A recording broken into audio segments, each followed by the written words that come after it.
الحمدللہ رب العالمین الصلاۃ والسلام علی رسولہ الکریم فاعوذ باللہ من الشیطان الرجیم بسم اللہ الرحمن الرحیم۔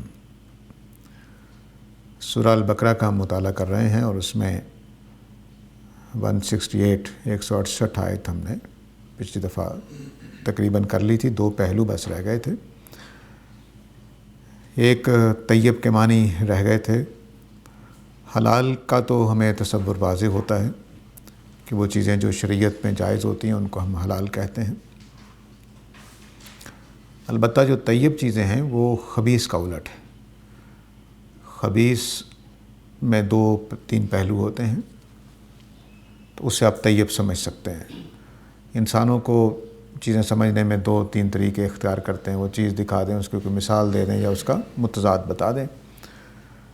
تو طیب جو الٹ ہے وہ خبیث کے اندر، عربی کا لفظ خبیث ہے، یہ اردو والا نہیں ہے۔ تو خبیث کے اندر ناپاک ہونے کا مفہوم ہے، جس کو قرآن نجس یا رجس کہتا ہے۔ یہ جو چیزیں ناپاک ہوں گی وہ طیب نہیں ہوں گی۔ دوسرا خبث کا جو پہلو ہے وہ یہ ہے کہ وہ چیز گندی ہو گئی ہو، یعنی ناپاک تو نہیں ہے، مطلب مٹی مل گئی، صاف مٹی مل گئی کھانے میں، تو وہ بھی طیب نہیں رہے گی۔ گل سڑ گئی ہے، خراب ہو گئی ہے۔ اب چیز مثلا فروٹ آپ کا گل سڑ گیا ہے تو وہ حرام نہیں ہو گیا، لیکن وہ طیب نہیں رہا، یعنی دیکھ کر کھانے کو دل نہیں چاہے گا، کراہت سی محسوس ہوگی۔ تو جو کراہت والی چیزیں ہیں وہ بھی خبیث میں آ جاتی ہیں، وہ بھی طیب کا الٹ ہوتی ہیں۔ تیسری وہ چیزیں طیب نہیں ہوتی یا خبیث ہوتی ہیں جن کا ذریعہ، جو کمانے کا ذریعہ ہے وہ ناجائز ہو جائے۔ مثلا آپ نے چوری کر لی، رشوت لے لی، تو یا شرک کر دیا اور فتویٰ دے کر پیسے کما لیے، ناجائز فتویٰ دے کر۔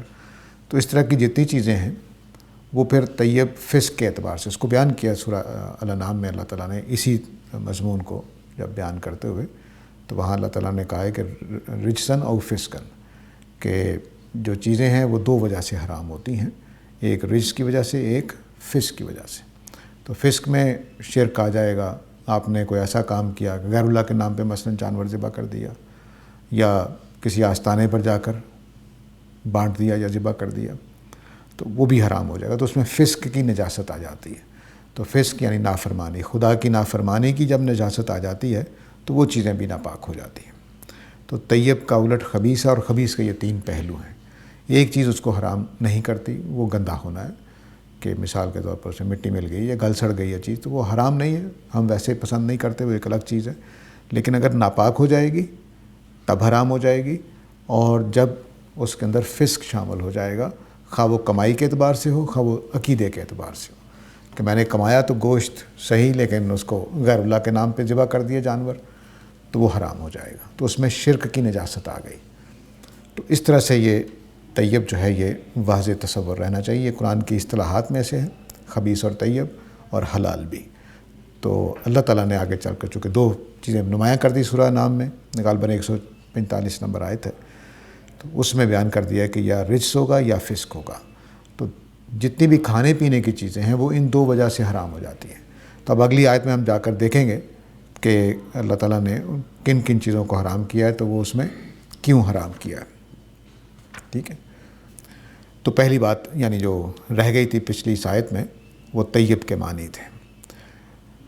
اب اس کے بعد جو وَلَا تَتَّبِعُوا خُطُوَاتِ الشَّیطان، اس کو آگے اللہ تعالیٰ نے واضح کیا ہے۔ تو اس کو دوسری بات اس آیت میں یہ رہ گئی تھی، تو وہ آگے چل کر ہم اس کو واضح کرتے ہیں۔ تو 169 جو آیت ہے، اِنَّمَا یَأْمُرُکُم بِالسُّوءِ وَالْفَحْشَاءِ وَأَن تَقُولُوا عَلَى اللَّهِ مَا لَا تَعْلَمُونَ۔ اللہ تعالیٰ جو ہیں وہ جو حکم دیتے ہیں وہ تو دیتے ہیں، لیکن تم شیطان کی پیروی نہ کرو، کیونکہ شیطان جو ہے وہ تمہیں سوء کا حکم دیتا ہے اور فحشاء کا حکم دیتا ہے،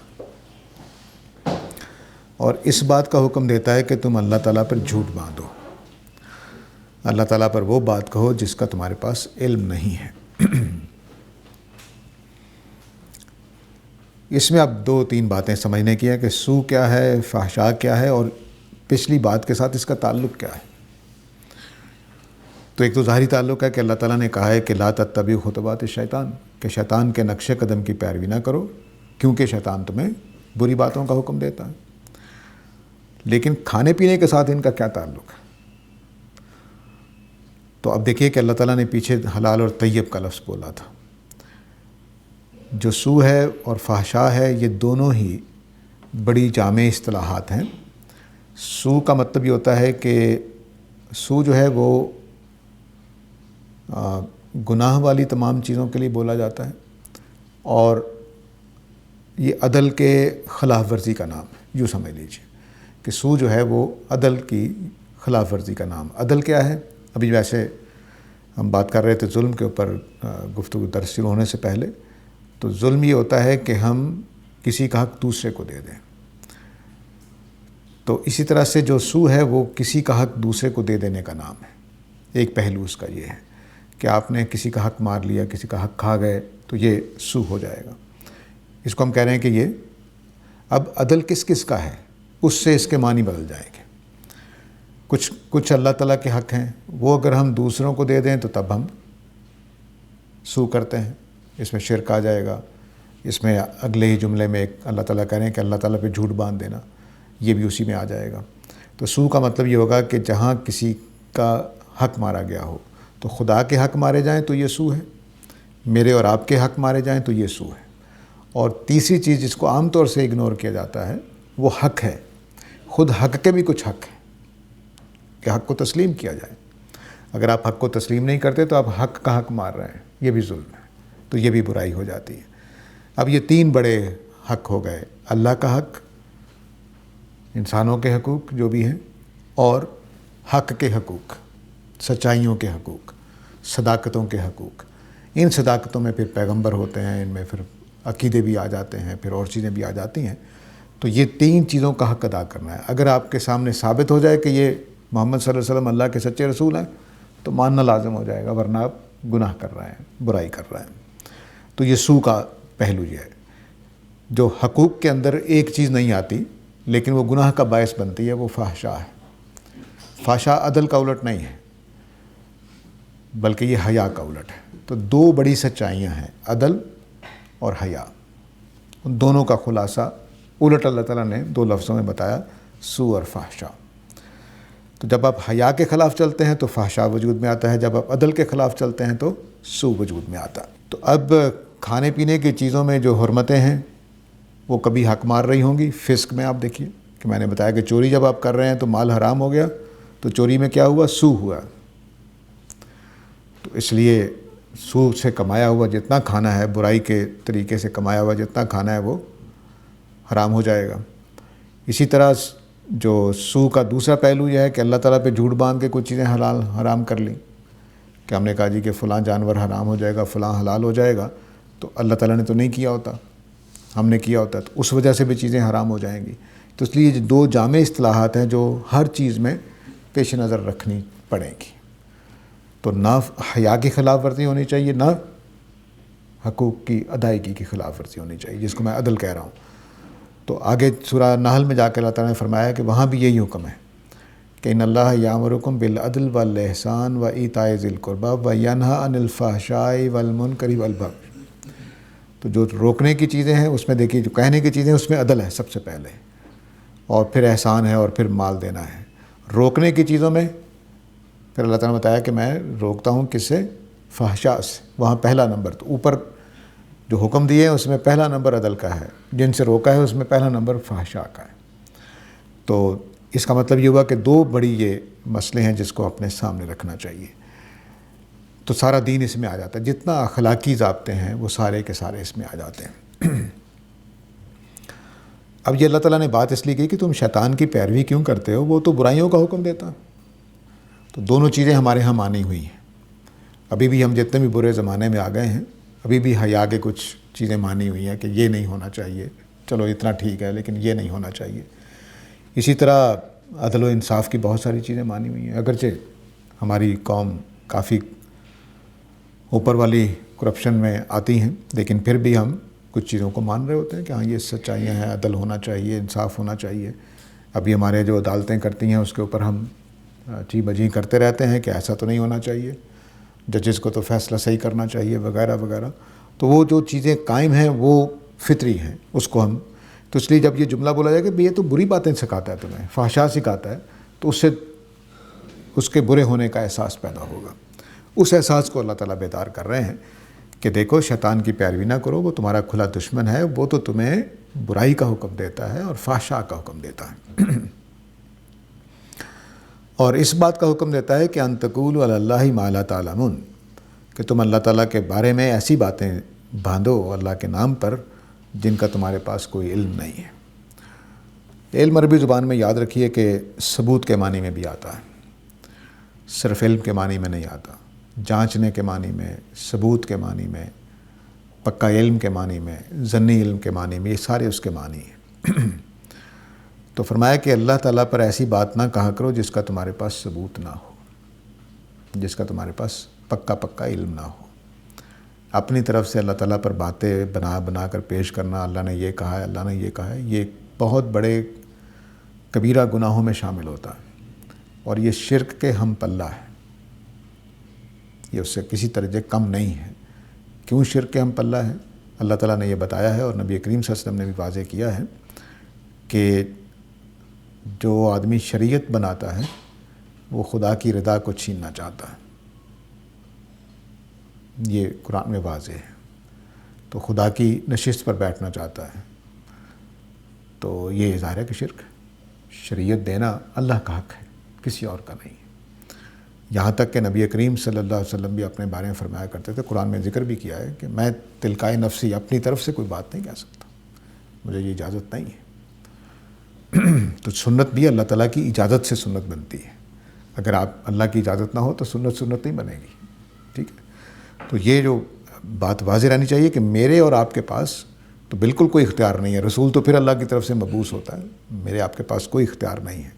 تو ہم اللہ کے نام پر باتیں بتاتے رہیں، دین بناتے رہیں، تو یہ اتنا ہی بڑا گناہ ہے جتنا بڑا گناہ شرک ہے. اس کو بھی اللہ معاف نہیں کریں گے کیونکہ شرک ہے. یہ حقیقت میں دیکھا جائے تو یہ شرک ہے. مثال کے طور پر ایک بیٹا اپنے باپ کی جگہ بیٹھنے کی کوشش کرے، ایک عوام میں کا رعایا کا آدمی وہ بادشاہ کی سیٹ پر بیٹھنے کی کوشش کرے، تو یہ بغاوت ہوتی ہے، شرک ہوتا ہے. تو اس طرح سے یہ اللہ تعالیٰ کو پسند نہیں ہے. تو شیطان کرتا کیا ہے؟ جب ابلیس نے وعدہ لیا اللہ تعالیٰ سے کہ مجھے مہلت ملے گی، تو اللہ تعالیٰ نے کہا کہ ہاں ٹھیک ہے میں تمہیں مہلت دیتا ہوں. تو اس نے کیا کہا تھا کہ میں ان کے دائیں بائیں سے آؤں گا اور ان کے جانوروں کے کان کاٹنے کو کہوں گا، یہ کروں گا وہ کروں گا کہ وہ غیر اللہ کی نظر کریں. تو اس نے یہی کہا تھا. تو فتوے ہیں نا یہ کہ جانور کو فلاں تاریخ کو فلاں بابا جی کے پاس بھیج دو، فلاں بزرگ کے مزار پہ چلے جاؤ، یہ چڑھاوا چڑھاؤ گے تو اولاد ہو جائے گی، یہ چڑھاوا چڑھاؤ گے تو رزق کھل جائے گا. یہ سارا کچھ کیا ہے؟ یہ شرک ہے. لیکن کس نے کہا ہے؟ یہ فتوے کہاں سے آئے ہیں؟ یہ شیطان کے سجائے ہوئے ہیں کہ ہم دین بنا دیتے ہیں اس بات کو کہ یہ بزرگ اتنے پہنچے ہوئے ہیں کہ ان کے مزار پہ جا کر یہ کام کر دو گے تو تمہارا یہ کام ہو جائے گا. تو خدا کی جگہ دے دی اس بزرگ کو کہ اللہ کو راضی کر لو یا بابا جی کو راضی کر لو، برابر ہے. تو یہ اب فرمایا کہ 3 چیزوں کا حکم دیتا ہے شیطان. ایک یہ کہ گناہ کریں، حقوق کی خلاف ورزی کریں. دوسرا یہ کہ وہ فحشاء کو طرف بلاتا ہے. اور تیسرا یہ کہ اللہ تعالیٰ کے اوپر تو پیچھے جو باتیں اللہ تعالیٰ بیان کرتے آ رہے ہیں کہ دین ابراہیمی میں انہوں نے خرابیاں پیدا کر دیں، اپنی طرف سے بدعتیں اس میں ڈال دیں، اپنی طرف سے دین بنا کر اس میں ڈال دیا. اب نبی کریم صلی اللہ علیہ وسلم کو میں نے مبعوث کیا ہے تاکہ ان بدعات کا صفایا کریں.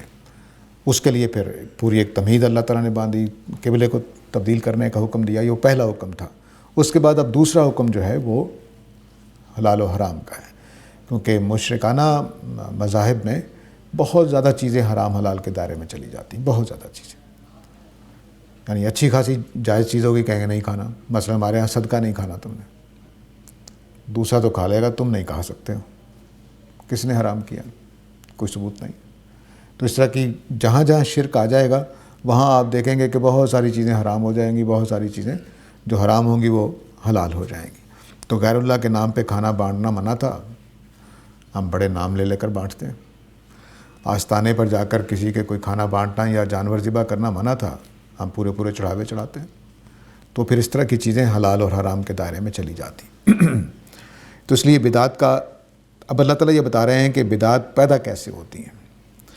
پیدا ایسے ہوتی ہیں کہ تم سوء اور فحشاء کا کام کرنا چاہتے ہو شیطان کے اکسانے پر، اس کے لیے پھر تم اللہ تعالیٰ پہ جھوٹی باتیں باندھتے ہو، نئی شریعت بنا دیتے ہو۔ اچھا یہ تو جائز ہے جی، اس میں کیا مسئلہ ہے جی، یہ تو بالکل ٹھیک ہے۔ تو اس طرح سے پھر سوء اور فحشاء کو جاری رکھنے کے لیے، اس کو اپنے لیے جائز بنانے کے لیے، اس کے اندر اپنے لیے امکانات رکھنے کے لیے پھر دین سازی کی جاتی ہے، یہ ہو جاتا ہے۔ تو جتنے بھی آپ دیکھیں ہمارے ہاں شفاعت کا نظریہ دیکھیں، اس کے خرابی کی وجہ کیا بنی کہ ہم سب کچھ کرنا چاہتے ہیں اور نجات بھی چاہتے ہیں قیامت والے دن، تو یہ فلاں بزرگ صاحب بچا لیں گے ہمیں۔ تو پورا ایک سلسلہ ہے ہمارے ہاں کہ اپنے پیروں کو خوش رکھیں اور بس باقی جو مرضی کرتے رہیں۔ تو اب یہ شفاعت کا جو نظریہ ہم نے بنایا پیر صاحب کی شفاعت کا، یہ کیسے بنا ہے؟ اس لیے کہ میں سو کرنا چاہتا ہوں، ناجائز طریقے سے کما رہا ہوں، رشوتیں لے رہا ہوں، بٹور رہا ہوں، لوگوں پہ ظلم کر رہا ہوں، اور پیر صاحب کو راضی رکھا ہوا تاکہ کل قیامت والے دن نجات ہو جائے۔ اور قریش مکہ کے ہاں بھی یہی تھا کہ جو مرضی کر لو، بس اللہ کی بیٹیوں کو راضی کر لو، فرشتوں کو، نجات پا جاؤ گے۔ تو اس لیے پھر دین کے عقیدے بھی نئے بنتے ہیں، دین کے اندر احکام بھی نئے آتے ہیں۔ اس کو پھر اللہ تعالیٰ نے اکٹھا کر دیا ہے کہ شیطان تمہیں سوء اور فحشاء کا حکم دیتا ہے، اور اس بات کا حکم دیتا ہے ان دونوں کاموں کو کرنے کے لیے اس بات کا حکم دیتا ہے کہ تم پھر نیا دین بنا ڈالو، نئے فتوے دو، نئے نئے راستے نکالو۔ اور یہ زیادہ تر کام بدعت کی شکل میں ہوتا ہے یا عقیدوں کے بگاڑ کی شکل میں ہوتا ہے۔ یہ سارے ہی ادیان جتنے بھی بنے ہیں، خواہ انبیاء کے ہوں یا لوگوں نے اپنے بنائے ہوں، اس میں جب انسان اپنی کرتوتیں ڈالتے ہیں تو اس کے اندر یہی ہوتا ہے پھر کہ حلال اور حرام کو حلال کرنے کے لیے اور حرام کو حلال کرنے کے لیے پھر نئے دین سازی کی جاتی ہے۔ چنانچہ ہماری اپنی تاریخ بھی کچھ اچھی نہیں ہے اس مسئلے میں، ہم دوسری قوموں کا کیا ذکر کریں، ہمارے اپنے بھی کتابوں میں ہیلے بھی لکھے ہوئے ہیں، بدعتیں بھی ہم نے بنائی ہیں، عقیدے بھی ہم نے بنائے ہیں۔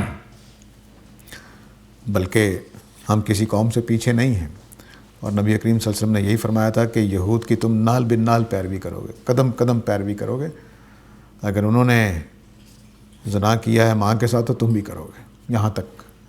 تو وہ پہلو صرف یہ نہیں ہے کہ ان اخلاقی چیزوں میں، وہ دین سازی میں بھی ہم نے ایسا ہی کیا، اور بڑے بڑے اعلیٰ قسم کے فتوے اور بڑے بڑے اعلیٰ قسم کی چیزیں ہم نے وجود پذیر کر کے، اور وہ سب کچھ دین ہے۔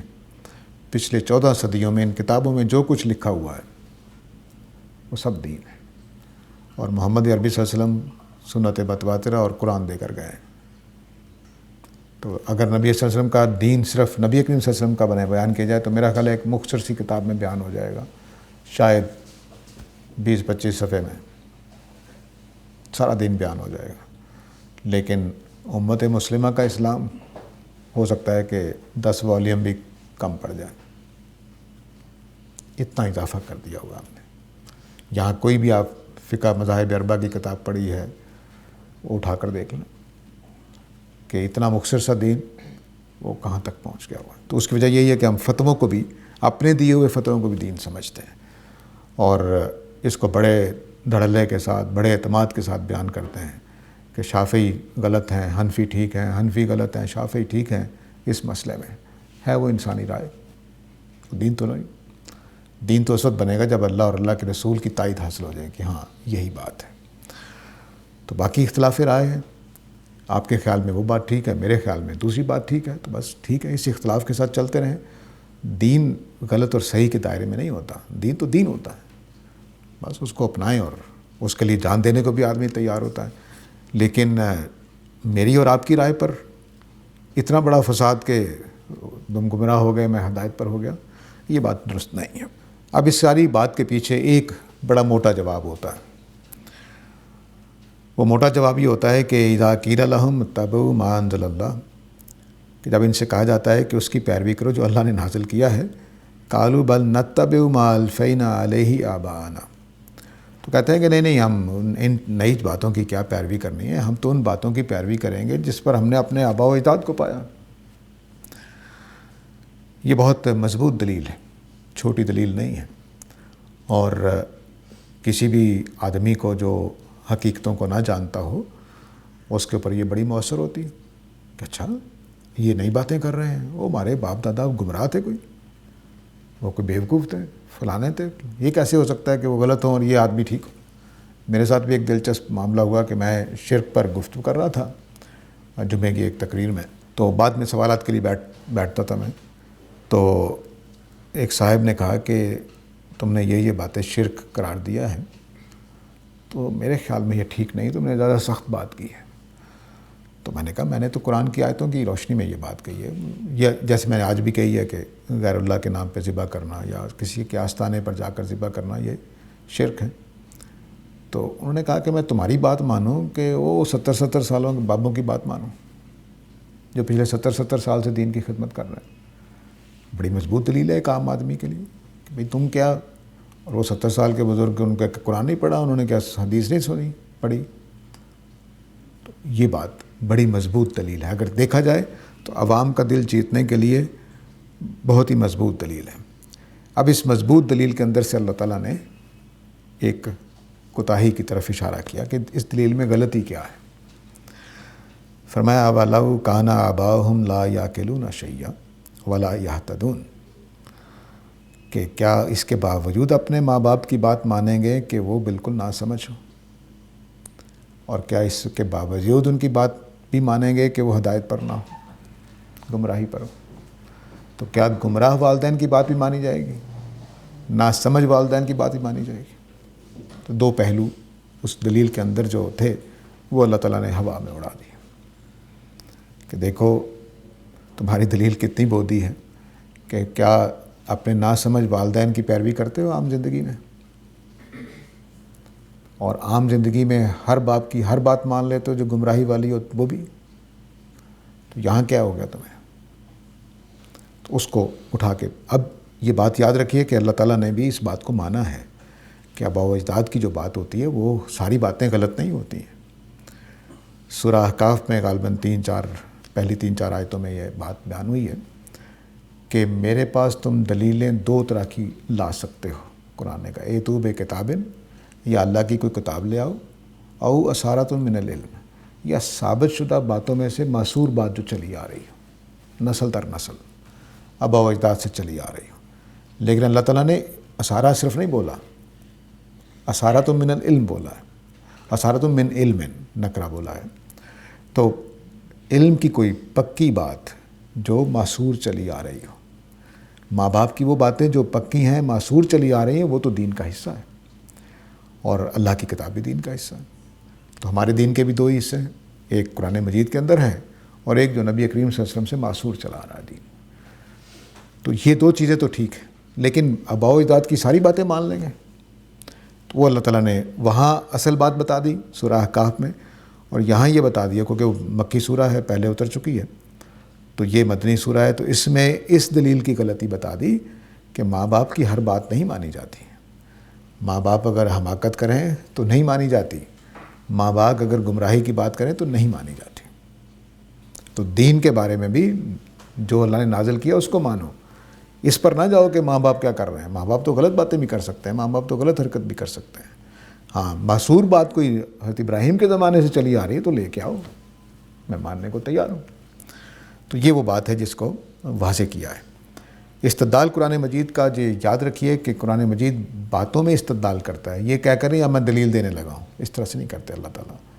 یہ ہمارا طرز کلام ہے، اللہ تعالیٰ کا طرز کلام کائناتی ہے، وہ بس جنگل اگا دیتے ہیں، اب آپ کا کام ہے کہ اس میں پھل اور پھول اور پتے اور سبزیاں اور یہ الگ الگ کریں، اللہ نے اگا دیا بس۔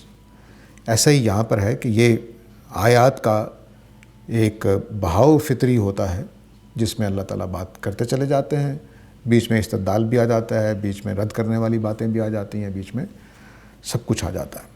تو بالکل ٹھیک عقلی استدلال پہ بات کو کھڑا کر دیا کہ تم اپنی زندگی میں خود مطالعہ کر لو کہ کیا باپ اگر احمقانہ بات کہے مان لیتے ہو، یہ لا یعقلون ہے، اور اگر وہ گمراہی کی بات کریں تب بھی مان لیتے ہو، یہ لا یہتدون ہے۔ تو دونوں باتوں کو سامنے کر دیا۔ تو ماں باپ کی ہر بات نہیں مانی جاتی، جو عقل کے مطابق ہوتی ہے وہ مانی جاتی ہے، جو ہدایات کے مطابق ہوتی وہ مانی جاتی ہے۔ تو اگر ماں باپ ایسی باتیں کر رہے ہیں تو پھر تمہیں ثبوت دینا پڑے گا۔ تو اب میں نے جو ترجمہ کیا ہے لا یعقلون شیئا کا مطلب ان کی ناسمجھی والی باتیں، اور لا یہتدون جو گمراہی والی باتیں۔ ان دونوں باتوں کو کسی بھی دلیل کے اوپر جانچ لینا چاہیے۔ کوئی بھی بات آپ کے سامنے آئے تو جانچیں کہ کوئی احمقانہ بات تو نہیں ہے، ہدایات جو اللہ نے نازل کر رکھی ہیں اس کے خلاف تو نہیں۔ ہمیشہ یہ یاد رکھیے کہ دین، ہاں اللہ تعالیٰ اٹھا لے کسی دین کو اپنی قوت قاہرہ سے تو وہ ایک الگ بات ہے، لیکن دین ہمیشہ اپنی اصل شکل میں ہی موجود ہوتا ہے اور بگڑی ہوئی شکل میں موجود ہوتا ہے۔ خواہ آپ قیامت تک چلے جائیں، نہایت بری سے بری قوم آ جائے، تب بھی ایسا ہی ہوگا۔ نبی کریم صلی اللہ علیہ وسلم جب دنیا میں تشریف لائے، مبعوث ہوئے، تو اس وقت بھی یہی حالت تھی۔ اصل دین کا بھی پتہ تھا لوگوں کو، اور اضافہ شدہ اور بگاڑے ہوئے دین کا ہی پتہ تھا۔ اور جو نفیس لوگ تھے عربوں کے، جیسے ابوبکر و عمر ہیں یا زید بن نفیل ہیں، یہ جو بزرگ تھے یہ غلط باتوں میں نہیں جاتے تھے۔ خود نبی کریم صلی اللہ علیہ وسلم نے جو حج کیا ہے نبوت سے پہلے، تو اس میں آپ مزدلفہ سے آگے بھی گئے ہیں، تو ایک عرب نے، قریشی نے دیکھ کر کہا کہ یہ تو قریشی یہ یہاں کیا کر رہے ہیں، یعنی اس کے لیے اجنبی بات تھی کہ قریشی آگے نہیں جاتے تھے مزدلفہ سے، تو نبی کریم صلی اللہ علیہ وسلم گئے ہوئے تھے۔ آپ کو پتہ تھا کہ حج اصل میں یہی ہے کہ عرفات تک جانا ہے، تو لیکن وہ نہیں جاتے۔ تو اب وہ جو تبدیلی کر دی قریش نے، اس کو جانتے تھے سارے لوگ کہ یہ حج اصل میں یہی ہے، تو قرآن نے بس اتنا ہی کہا کہ بھئی جہاں سے لوگ پلٹتے ہیں وہیں سے تم بھی پلٹو، اصلاح کر دی۔ تو اس طرح سے جو دین چلا رہا ہوتا ہے اس کی سب کو پتہ ہوتا ہے۔ اب جتنے بھی شرک کے معاملات ہیں اس کو پتہ ہے سب کو کہ لوگ اس کو شرک کہتے ہیں۔ ہماری امت میں سے کچھ لوگ شرک کے کچھ اعمال کرتے ہیں تو باقی بتا رہے ہوتے ہیں کہ یار یہ شرک ہے، اس کو نہ کرو، ان کو پتہ ہوتا ہے۔ اس طرح بدعتوں کا پتہ ہوتا ہے کہ یہ چیز بعد میں ہم نے اضافہ کی ہے، پتہ ہوتا ہے، ہر فرقے کو پتہ ہے، کیونکہ اس کے چچا نے، اس کے بھائی نے، اس کے باپ نے، اس کے محلے والے نے، اس کے مولوی صاحب نے، کسی نہ کسی نے بتایا ہوتا ہے کہ یار یہ تو پہلے نہیں تھا، یہ تو ابھی تم نے شروع کیا ہے۔ تو اس طرح سے اصل دین اپنی پوری قوت کے ساتھ موجود ہوتا ہے، لیکن ہم اپنی عقیدتوں کی وجہ سے، بدعت پسندی کی وجہ سے، یا آسانیوں کی وجہ سے، سو اور فحشاء کو کرنے کے جذبے کی وجہ سے ہم اپنے اس دین کے اوپر قائم رہتے ہیں جو ہم نے خود بنایا ہوتا ہے۔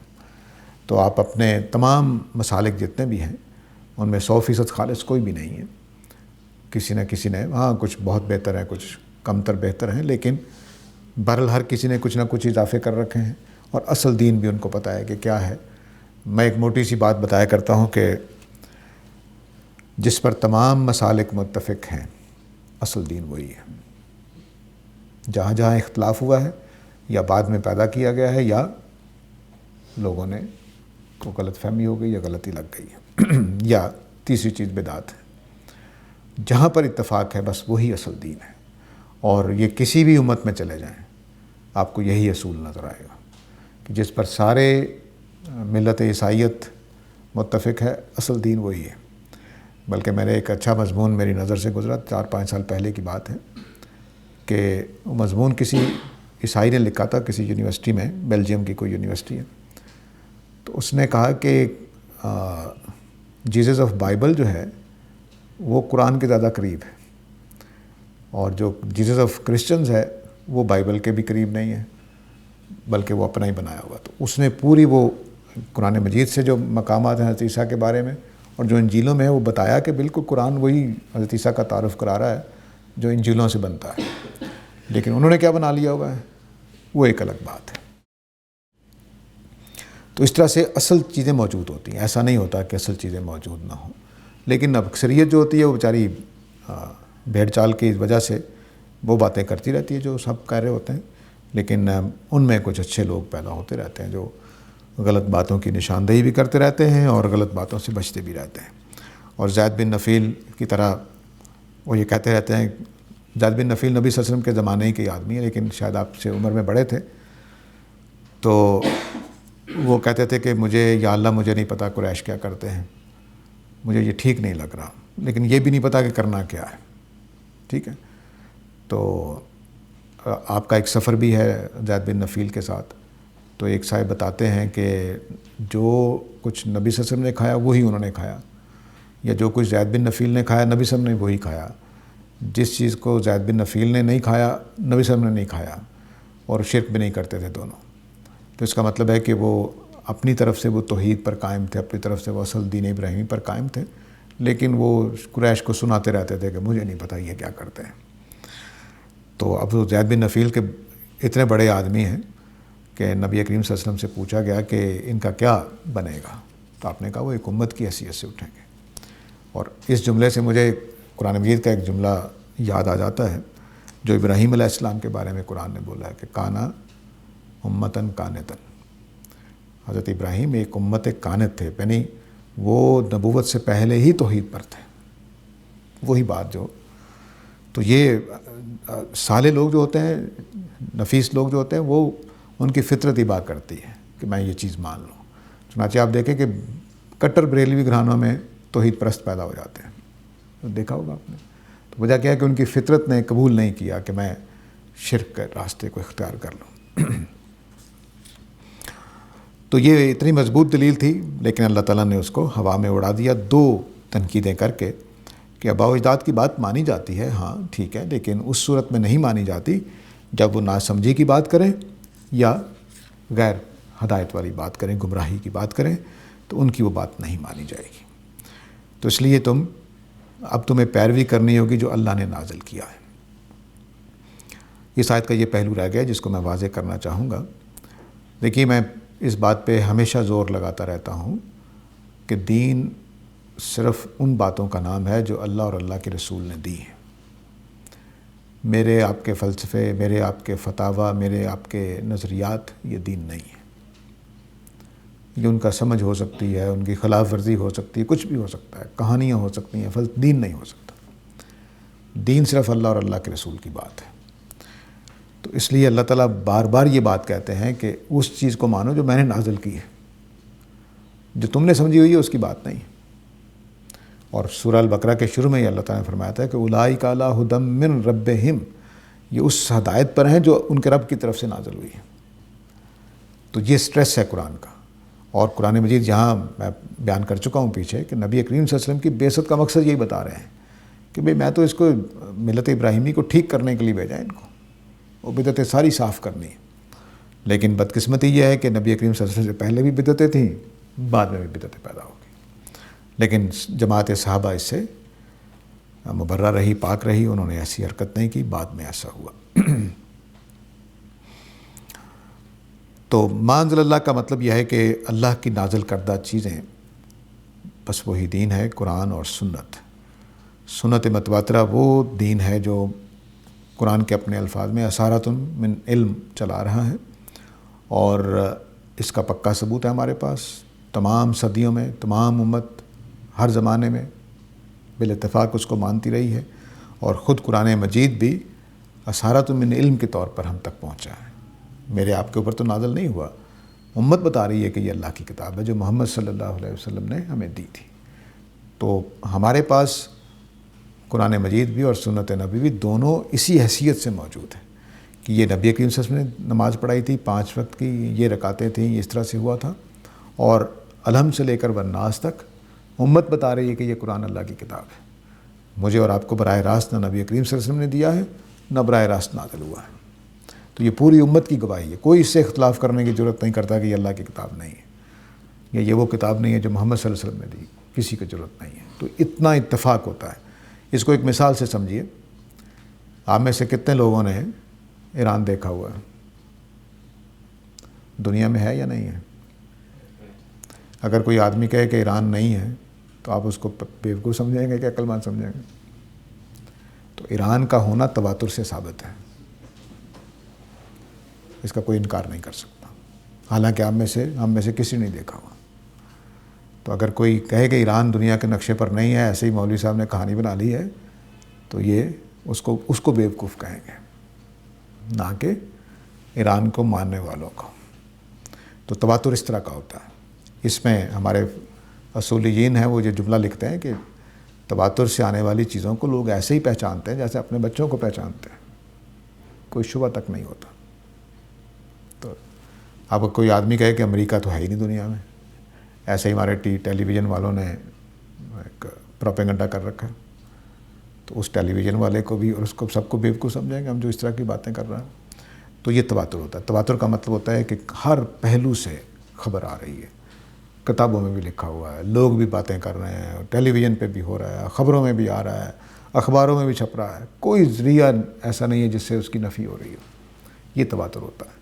تو اگر آپ ہماری علمی تاریخ کو تو چھوڑ دیجئے, اگر آپ امت کے ناول پڑھ رہے ہوں, امت کی کہانیاں پڑھ رہے ہوں, ان کے اخبارات دیکھ رہے ہوں, تو 5 نمازوں کا ذکر ہو رہا ہوگا, رمضان کے روزوں کا ذکر ہو رہا ہوگا, اخباروں میں بڑی بڑی سرخیاں چھپ جاتی ہیں, لو جی چیت کا چاند نظر آ گیا, روزوں کا چاند نظر آ گیا. تو آپ کو ہر طرف سے ملے گا کہ روزے فرض کیے ہوئے ہیں. صرف آپ کو بخاری میں لکھا ہوا نہیں ملے گا یا قرآن میں لکھا ہوا نہیں ملے گا, ہر طرف سے آپ کو پتہ چلے گا. تو یہ ہوتا ہے تواتر. یہ پوری سوسائٹی میں معلوم و معروف ہوتا ہے. تو یہ وہ چیز ہے جس کو مانا جاتا ہے. یہ نہیں کہ ماں باپ کی بات مانی جاتی ہے, یہ نہیں ہوتا. تو مثل الذین کفروا کمثل الذی ینعق بما لا یسمع الا دعاء و نداء صم بکم عمی فہم لا یعقلون. اب اتنی واضح بات کے بعد بھی لوگ نہیں مانتے. آپ 2 ٹوک جواب دے دیں, حقیقت واضح کر دیں, تو وہ آگے سے پھر انکار کریں گے. تو فرمایا کہ ان لوگوں کی مثال جو کفر کر رہے ہیں, نبی کریم صلی اللہ علیہ وسلم کی بات نہیں مان رہے, ان کی مثال اس آدمی کی جیسی ہے کہ جو ان چیزوں کو پکار رہا ہو جو سنتی نہیں ہیں, اور اگر سنتی بھی ہیں تو سوائے پکار کے. یہ بہری ہیں, گونگی ہیں اور اندھی ہیں. فہم لا یعقلون, تو یہ سمجھدار نہیں ہیں. یہ مثال اب اللہ تعالیٰ نے دی کہ جیسے کوئی ریوڑ ہو جانوروں کا, یا کوئی جانور ہو, تو اس کو اگر آواز دیں تو بس وہ آپ کی آواز سن لیتا ہے کہ کچھ آواز دی گئی ہے, لیکن کیا اس سے معنی سمجھ آ جائیں گے, اس کو کوئی بات پہنچ جائے گی؟ تو آپ اگر بکری کے کان میں پورا فلسفے کا لیکچر دے دیں تو ہو سکتا ہے کسی فلسفے کی بکری فلسفی ہو جائے, لیکن اس کو سمجھ تو کچھ نہیں آئے گی. تو جب سمجھ نہیں آئے گی تو بس. تو اب اللہ تعالیٰ کہہ رہے ہیں کہ میں نے جو اوپر سے تمہید باندھ کے یہاں تک پہنچے ہیں, تو اس کے باوجود لوگ انکار کر رہے ہیں. تو اس کی وجہ یہ ہے کہ یہ انہوں نے اپنے کان آنکھیں بند کر رکھی ہیں.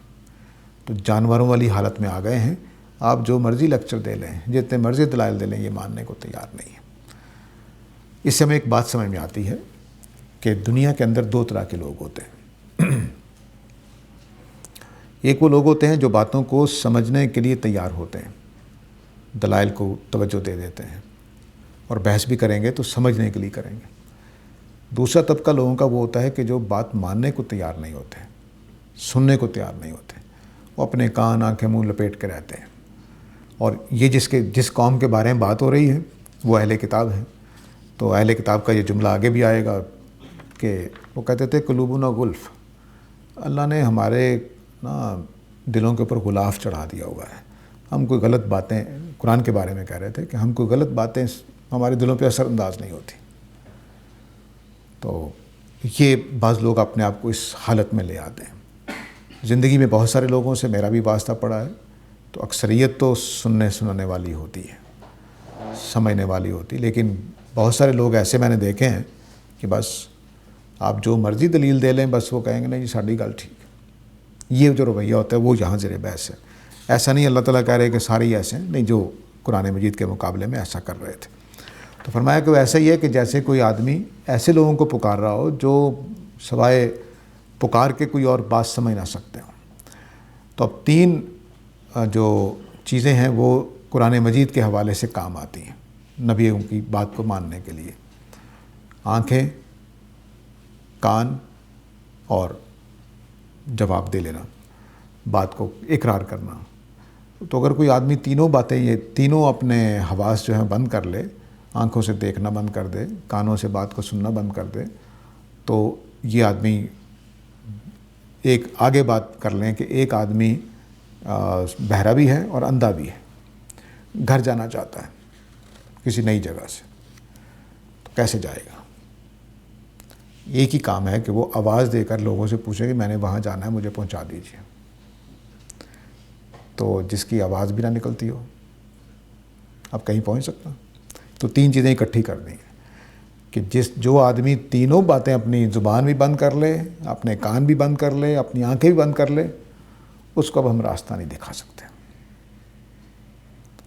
تو اب دیکھیے کہ سوال کرنے والا اللہ کو پسند ہے کیونکہ وہ گونگا نہیں ہے۔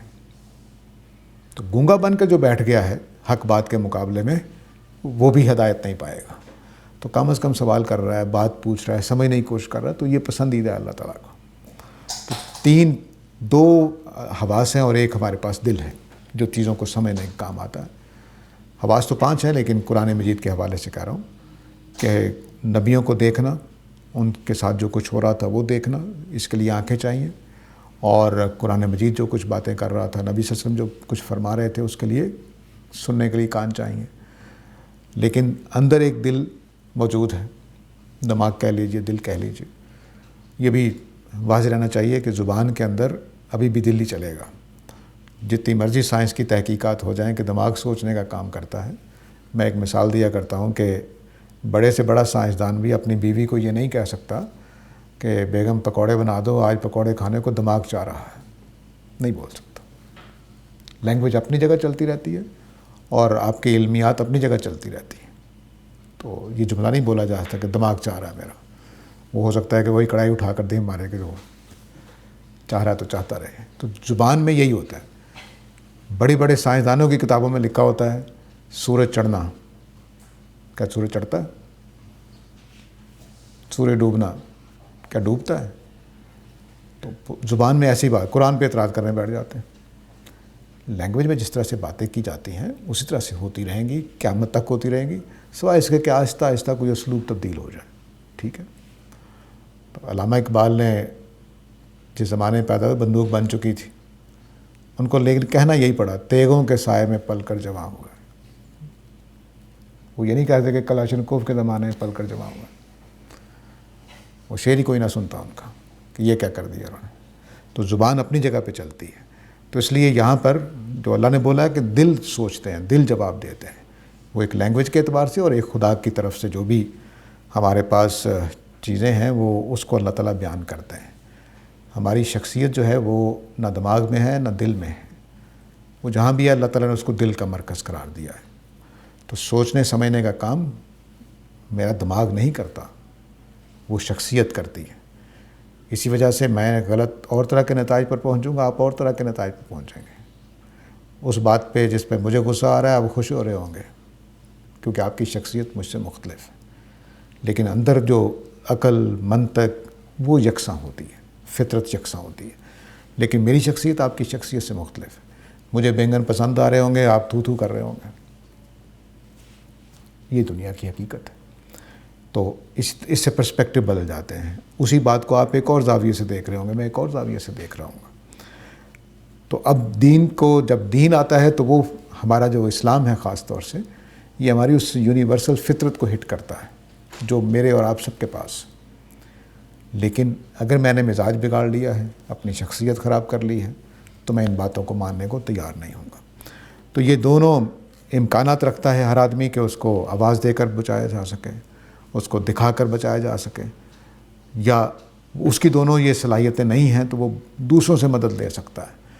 تو جو آدمی بہرا بھی ہو جائے، گونگا بھی ہو جائے، اندھا بھی ہو جائے، اس کو آپ بس زبردستی ہی پکڑ کے کچھ کر سکتے ہیں، ہدایت نہیں دے سکتے۔ تو یہ تمثیل اللہ تعالیٰ نے بیان کی ہے۔ وقت ہو گیا ہے تو انشاءاللہ مزید اس پر اگلی دفعہ بات کریں گے۔